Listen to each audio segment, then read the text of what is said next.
کیا پتا وہ وقت پر پہنچ گیا. وہ قدم بڑھا رہا تھا لیکن اس کے عقب میں کھڑی مہر ساکن تھی. وہ سانس بھی نہیں لے پا رہی تھی. اسے لگا وہ مر چکی ہے. سفیر بیڈ کے قریب کھڑا تھا. فروا کے سفید پڑتے وجود کو دیکھتے ہوئے اس کے دل کو کچھ ہوا تھا. وہ ان چھت سے لگی آنکھوں کو نہیں دیکھ سکا. اس کے جسم کا رواں رواں کانپ رہا تھا. ممی، وہ آلے سے پکار رہا تھا. آنسو ٹوٹ کر اس کی آنکھوں سے گر رہے تھے. دل کو جیسے کسی نے پھندے سے کس کر باندھ دیا. وہ آہستگی سے اس کے قریب بیڈ پر بیٹھ گیا. ممی پلیز کچھ بولیں. ممی میں سفیر آپ کا بیٹا. پلیز ممی کچھ بولیں. I am sorry please don't leave me mummy please. وہ بہت ہلکی آواز میں کہہ رہا تھا اور اس کے آنسو بری طرح اس کے چہرے پر گر رہے تھے. اسی لمحے دروازے پر حسینہ اور حسن نمودار ہوا.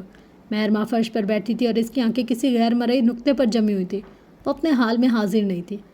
بڑی امی پلیز ممی کو دیکھے نا. سفیر ان کو چوکھٹ میں کھڑے دیکھ کر بے بسی سے بولا تھا. یہ کچھ بول نہیں رہی. پلیز میری ممی کو دیکھیں. پلیز ان کو اٹھائیں. حسینہ تیز تیز قدموں سے چلتی ہوئی اس کے قریب آئی تھی اور فروا کا ٹھنڈا وجود دیکھ کر ان کا دل رک سا گیا. وہ ہلکا سا جھکی. اس کی کلائی کو ہاتھ میں پکڑا. وہ بے جان تھی. ٹھنڈی یخ.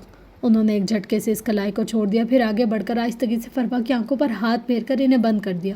وہ بند نہ ہو سکی. شاید دیر ہو چکی تھی. سفیر جو اب تک ایک امید سے انہیں دیکھ رہا تھا اس کے دل پر جیسے کسی نے برچی سے وار کر دیا. وہ اب بلند آواز میں رونے لگا تھا. حسینہ نے اس کو اپنے سینے سے لگایا تھا. وہ بچوں کی طرح بلند آواز سے رو رہا تھا. میری ممی پلیز ان کو اٹھا دیں. پلیز میں بس تھوڑی دیر ان سے بات کر لوں پلیز. وہ حسینہ سے لپٹ کر بلند آواز میں روتے ہوئے کہہ رہا تھا. میں اپنی ممی سے ناراض تھا. میں ان سے کیسے ناراض ہو سکتا ہوں. کوئی پلیز میری ماں کو اٹھا دے. پلیز ممی پلیز مجھے مت چھوڑے. ممی پلیز اٹھ جائے. چوکھٹ میں شل کھڑے حسن کی آنکھیں بھر آئی تھیں. اس نے بھی ایک اپنا کھویا تھا. یہ دکھ وہ جانتا تھا. اگر آپ نے کسی اپنے کی لاش دیکھی ہے تو آپ کو ہر لاش وہی لاش نظر آئے گی. ہر دفعہ درد ایک بار پھر تازہ ہو جائے گا. یہ بات آج حسن کو معلوم ہوئی تھی. سفیر اب بھی ہچکیوں کے ساتھ رو رہا تھا.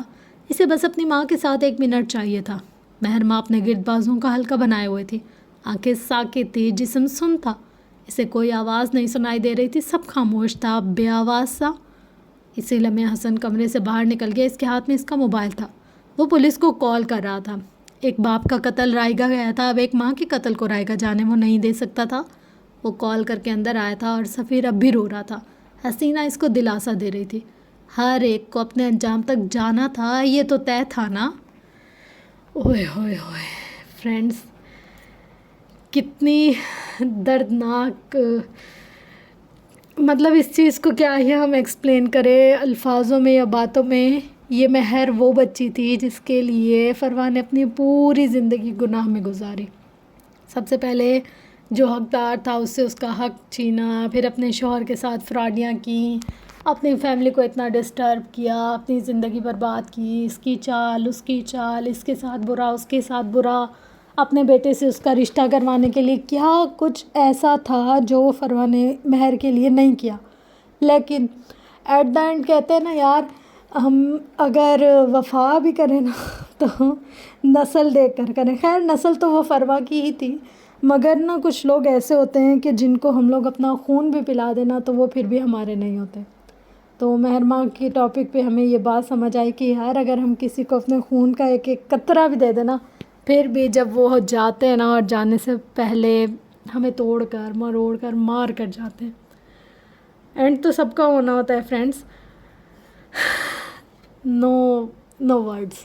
مطلب واقعی میں یہاں ایک بات جو رائٹر نے لکھی ہے نا کہ جب کسی کا اپنا کوئی مرتا ہے تو اس کو ہر چیز میں اپنا وہ نظر آتا ہے. کسی کا غم دیکھے اسے اپنا غم نظر آتا ہے.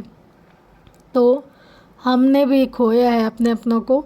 تو اب جب بھی کسی فلم میں، کسی ڈرامے میں، کسی ناول میں اس ٹائپ کے کوئی سین آتا ہے نا تو ایسا لگتا ہے کہ یار کسی نے دل بند کر دیا ہو.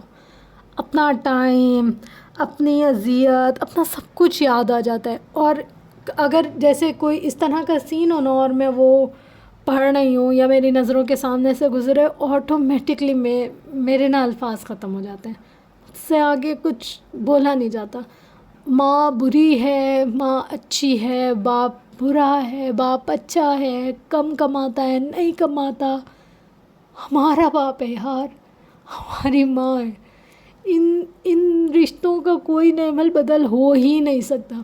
کوئی عورت کتنی ہی اچھی ہو جائے ہماری ماں نہیں بن سکتی، ہمیں پیدا کرنے والی نہیں بن سکتی. کوئی مرد اس زمین پہ فرشتہ بن کر آ جائے وہ ہمارا باپ نہیں بن سکتا، وہ ہمارے اپنوں کی جگہ نہیں لے سکتا. کچھ رشتے ایسے ہوتے نا جن پہ انسان کنٹرول نہیں کر سکتا. لے دے کر سفیر کے پاس اس کی ایک امی کا ہی رشتہ تھا نا، آج اس نے اس کو بھی کھول دیا. باپ تو اس کا آلریڈی اس کے ساتھ اتنا زیادہ نہیں تھا. دیکھو بری تربیت کی اچھی تربیت کی وہ ایک الگ بات تھی، لیکن جب اس کو ضرورت تھی اس کو پتہ تو تھا میں اپنی ماں کے پاس چلا جاؤں گا، مجھے کوئی کچھ کہے گا میں اپنی ماں سے شیئر کروں گا. مشورہ بعد میں اس کو پتہ چلا کہ برا دیتی تھی، پر اس کو ایک وقتی طور پر سہارا تو تھا نا. یار یہ جو رشتے ہوتے ہیں نا یہ بہت بہت دل کو ایسے جکڑ لینے والے رشتے ہوتے ہیں. اللہ تعالیٰ سب کے پیرنٹس کو اپنے حفظ و امان میں رکھے، ان سب کے صدقے میں ہمارے بھی پیرنٹس کو اپنے حفظ و امان میں رکھے. میرے فادر کے لیے بخشش اور مغفرت کی دعا کیا کریں. بس اب اس سے آگے میں کیا ہی ریویو دوں، مجھ سے بولا ہی نہیں جا رہا کچھ. بہت ساری باتیں ہیں اس ایپیسوڈ سے ریلیٹڈ جو کہ میں آپ لوگوں سے کرنا چاہتی تھی، جیسے کہ عمر حیات کا سچ جب کھلا تو تھوڑے اور ایکسپلینیشن میں کھلتا، دادا کا ریئیکشن، ماموں کا ریئیکشن، مامی کا ریئیکشن، خود حالے کا ریئیکشن، یہ سارے ریئیکشن مسنگ ہے. کچھ چیزیں ایسی ہیں جو میں ازیوم کر رہی تھی کہ یار جب حالے کو پتہ چلے گا اس کا کیا ریئیکشن ہوگا، جب سب گھر والوں کو عمر کی سچائی پتہ چلے گی تو ان کا کیا ریئیکشن ہوگا. پر یہاں پر دیکھ کر نا مجھے لگ رہا ہے یہ کیا یار، انہوں نے اتنی جلدی سب چیزوں کو وائنڈ اپ کر دیا اور بتایا نہیں ہے ڈیٹیلز کے ساتھ کچھ بھی. خیر ہر رائٹر کے لکھنے کا اپنا طریقہ ہے، ہو سکتا ہے ان کو یہ والا پیٹرن اچھا لگتا ہو.